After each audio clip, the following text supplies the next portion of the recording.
Hello and welcome to another edition of On Our Terms, a video series by AIA Contract Documents. On this video, we're going to be talking about the top 5 questions about applications for payment. We are your hosts, Mike Koger and Jimmy Germano. We are both attorneys in the AIA Contract Documents program, and we are very pleased today to be joined by Mr. Ben Siegel, who is a manager also within the AIA Contract Documents program and somewhat of a specialist within the area of payment applications, continuation sheets, and all that good stuff. It's important to remember the information on this disclaimer page, which is that we're not providing legal advice today, and that the most important thing you can do if you do have questions about the circumstances at issue in your project or with your contract, the best thing you can do is to seek an attorney licensed in your jurisdiction about the particular facts and circumstances at issue in your case.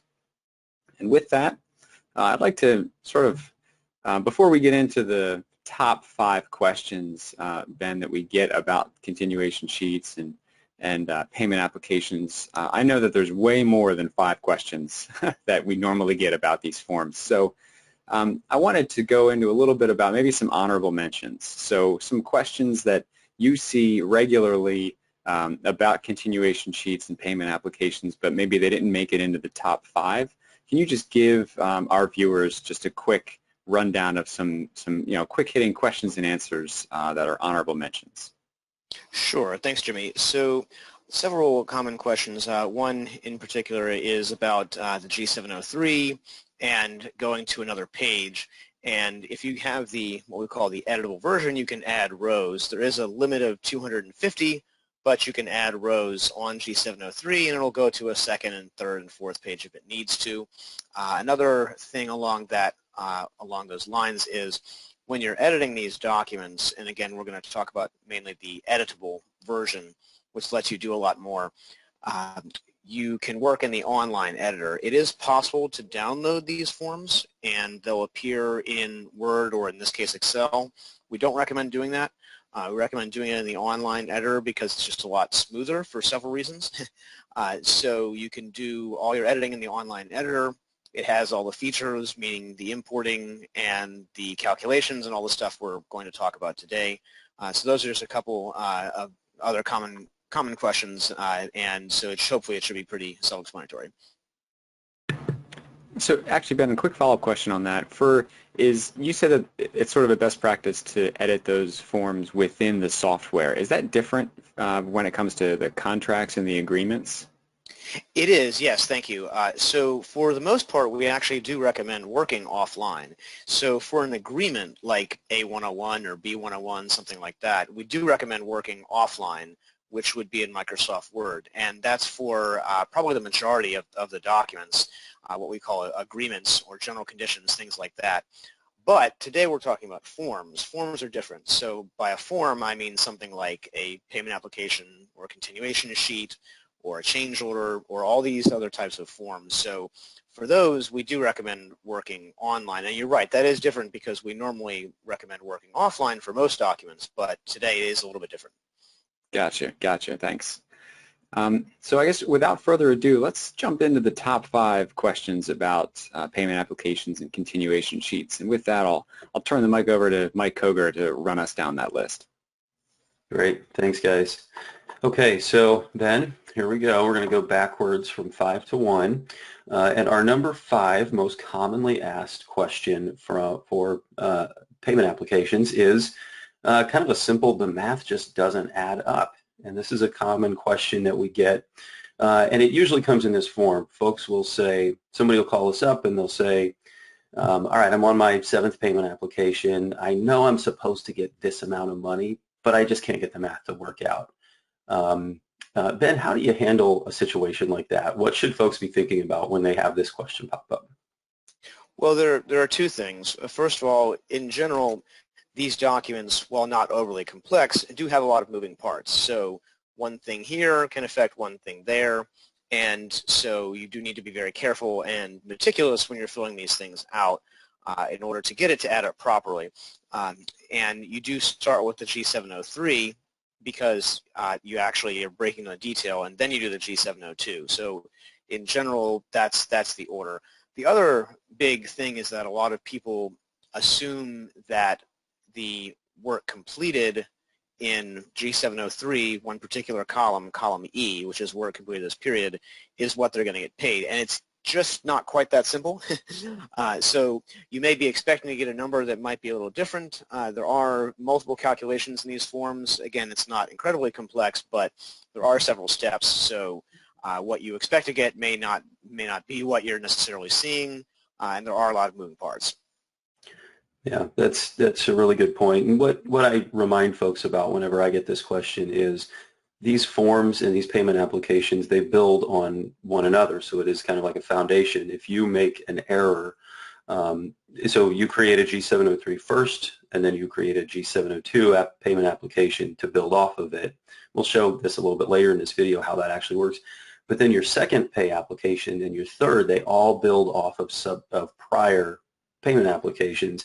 So if you've made a mistake very early on in your payment applications, you've incorrectly inserted a number that made a clerical error, or if you've manually overridden one of the calculations that the payment applications will make, it might look right for 1 or 2 periods, but eventually those kinds of early mistakes are things that are going to come back to haunt you because you'll see them in your subsequent payment applications. And they're things that when it comes down to just having a mathematical problem with your documents, a lot of times there's no replacement for just going back and auditing all of your prior payment applications. It can be pretty time intensive, but I mean, that to me seems like a solution that usually works for folks is going back and looking through all their inputs that they've put in. Absolutely. Okay, so let's go to number 4. And number 4 is deposits. A lot of times we'll have folks call up and ask, well, we got a 10% deposit or a certain amount of a down payment to do work, and how do I account for that in the applications for payment? Ben, what do you tell folks in those situations? So the first thing about deposits is we don't have a specific area for deposits, much like sales tax, which I guess is also an honorable mention that I didn't bring up before, but there's not a dedicated area for something like sales tax or a deposit. However, there are certainly ways you can deal with that. So you can list a deposit as part of, for example, column F, which is stored material on G703. And so if it's, in your example, like you said, 10%, let's say you have a 10% deposit, then you could figure out what that 10% is for every line item and put it in column F, and then you can leave the work completed columns empty, and the store material column sort of functions like a deposit column, even though that's not the words or the intention, but you can do it that way. If you do it as a separate line, it adds into the rest of the work, which you probably don't want to do. So that is a good way, is just simply to put it in column F and calculate what that is, and then you should see that it is in fact 10% of the total job, and then you just go from there. Excellent. So just one point of clarification. The reason that our applications for payment don't have a special spot for deposits is the language that we're showing on the screen here. All of our owner-contractor agreements allow the contractor to get paid based on or for material and equipment that are delivered to the site and are stored on the site, and for all work that's been incorporated into the project. So they don't allow the contractor to get paid in advance, essentially, for work that has not yet been done. So for that reason, we don't have a special place in our applications for payment for deposits. Ben, I like the workaround that you've just mentioned. Do you have the ability to share your screen and maybe show us how that actually works? Yes, absolutely. So I'm gonna, okay, here we go. Show my screen. Okay, so I'm going to create a document. I'm going to start with the G703. This is going to be a blank G703, so it'll just be a brand new one. And we're going to talk about this pop-up box in a minute, but this is part of what lets you import the data. this is my first one, so I can't import right now. I'll go ahead and click OK. This is going to bring up the online editor. So that's the screen I'm in right now. So you can see there's a grand total at the bottom here, and here's the add row and delete row that I talked about. What I was talking about, so you can see it, is column F, which is materials presently stored, not in D or E. So you can have your line items here, and for deposit, you for your first pay period, you probably don't have any work completed in D or E, but you can put it in column F. So for an item, you can put in something like that, and you can see that as soon as I go over, it calculates the total completed and then the total percentage of that, so I can check my work, so to speak. I do have to manually type in the number. If it's 10%, obviously that's a pretty easy calculation, but it'll tell me that I'm right by calculating that.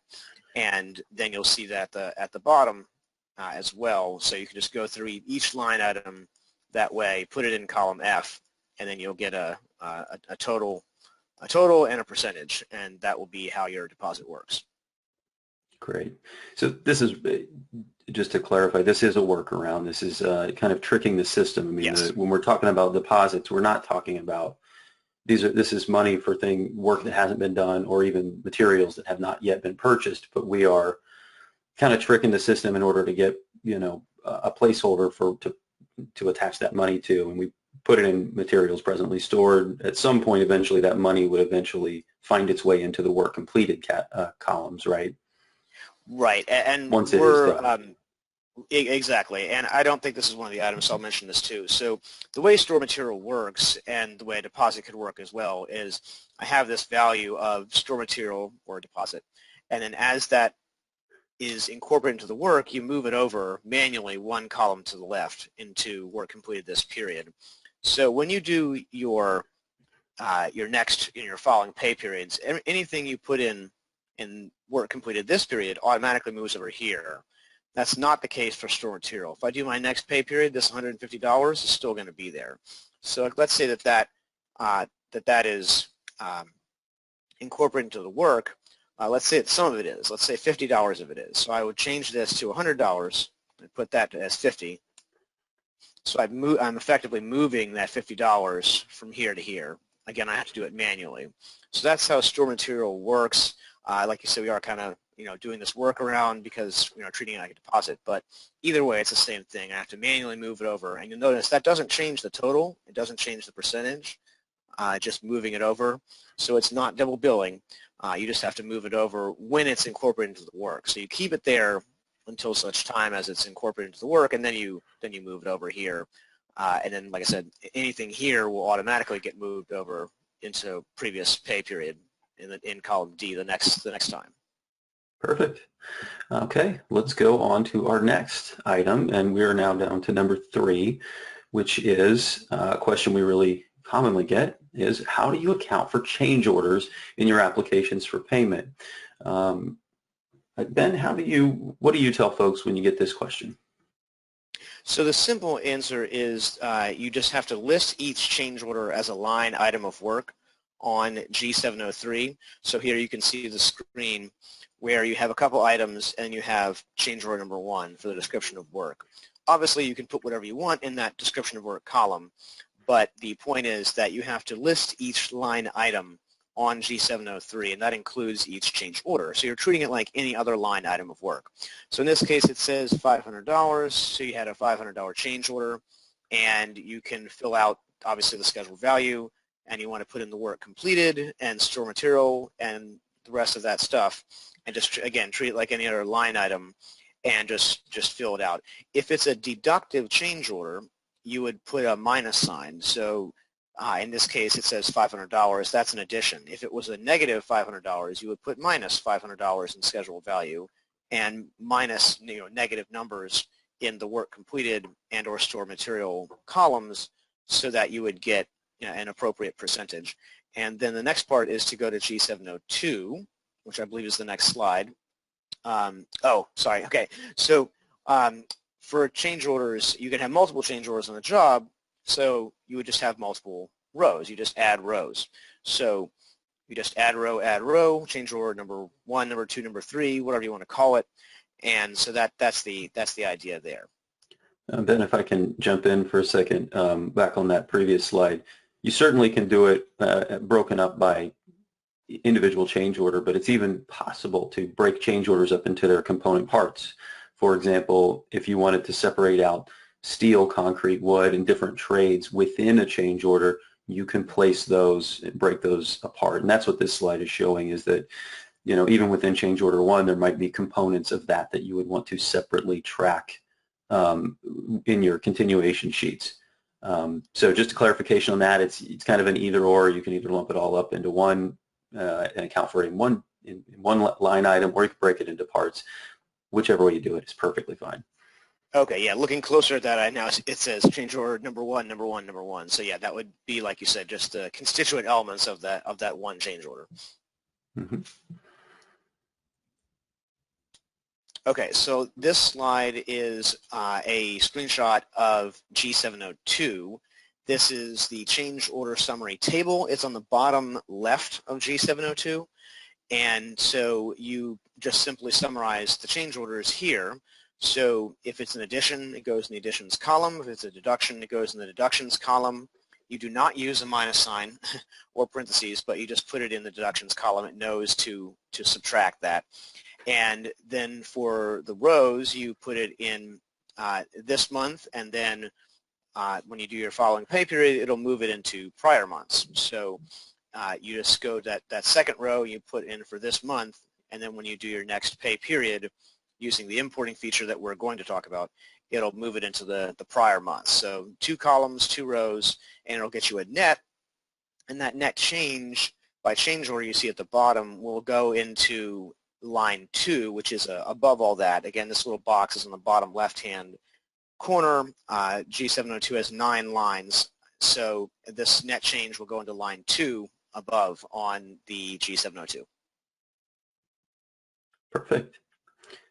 Okay, let's get down to our top 2. And number 2 is, I think we could make a good argument that this is the number 1 question we get, but we slotted it as 2, and that is how to handle variable retainage. And the way this typically comes up is we've got, I think most folks understand intuitively how to do a uniform level of retainage, 10% or something like that. There's an easy box to check or a number to input on our G702. But what folks want to do often is they've got certain portions of the project that either have no retainage taken out, or they don't want to take any retainage out, or it's just a different rate than the rest of the project. So they ask us this question of, how do I have varying retainage rates on my applications for payment? I just don't see that option. Then what do you tell them in that situation? So retainage, as you mentioned, can be variable or what we call fixed. And so if it's fixed, it is a little simpler. So that just means it's the same rate for everything. But you always do G703 first, regardless of the situation. You're always doing that first and then doing G702. So in G703, you will see a column that is dedicated to retainage. But if you look right underneath it, it says if variable rate. So if you do have a variable rate, you can put the dollar amount of retainage in column I for every line item. Again, this is more time consuming, quite frankly, but you can certainly do that. There is no calculation there because the intention is that it is for a variable rate. So you can put that in column I, but you will have to figure out the dollar amount that you're supposed to put in column I for every line item. Now, another note about this is often people have a fixed rate, but the person to whom they are submitting it wants to see the retainage for every line item. And so if that's the case, then you can still use this column, but again, you'll have to figure out manually what that dollar amount is supposed to be for every line item and put it there. And then the next part of that is the G702, and G702, thank you, has a pop-up box just like you saw for my G703. This pop-up box lets you choose fixed or variable, and so if you have a variable rate, you can change it to variable rate, and then you will have the total of column I in your G702, and I think we have a slide for that as well. So that'll be in line 5 of the G702. That's the retainage area or section for G702. So that'll either be the fixed rate percentage that you put in a percentage and it calculates, or if you choose variable, it'll just give you the dollar amount of column I, the grand total of column I. Yep, that's exactly right. And I would even go as far as telling folks, you know, that if you have fixed retainage, don't worry about column I. I mean, because because a lot of folks want to fill it out because it's there. But column I on G703 is really just intended if you have varying rates of retainage. So if you got a fixed rate, don't worry about column I. Hit the fixed rate button on that data dialog box and then insert your fixed rate into G702, which we didn't have a slide for it, but you can pop up with the G702 and find that. So we're finally to our number 1 question, which is a real fundamental one. A lot of the questions that we've gotten into are kind of nuanced. But this one is just very basic. How do you import data from one document to the next? As we mentioned, like at our number 5 item on this list, these documents build on each other, and they do build over time. So folks want to know, how do I import data and what's the proper procedure in order to import data? Ben, can you take us through that? Yes, so if we can advance to the next slide, you can see the ladder, so to speak.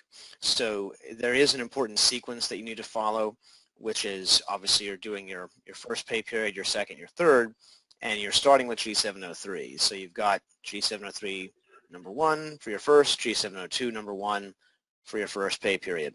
So that's how that goes. And then when you're doing your next pay period, you do the same process. You create a new G703, and then you create a new G702, and you can import data sort of both rungs of this ladder, so to speak. So you can import from the previous pay period, if there is one. Obviously for your first you can't do that.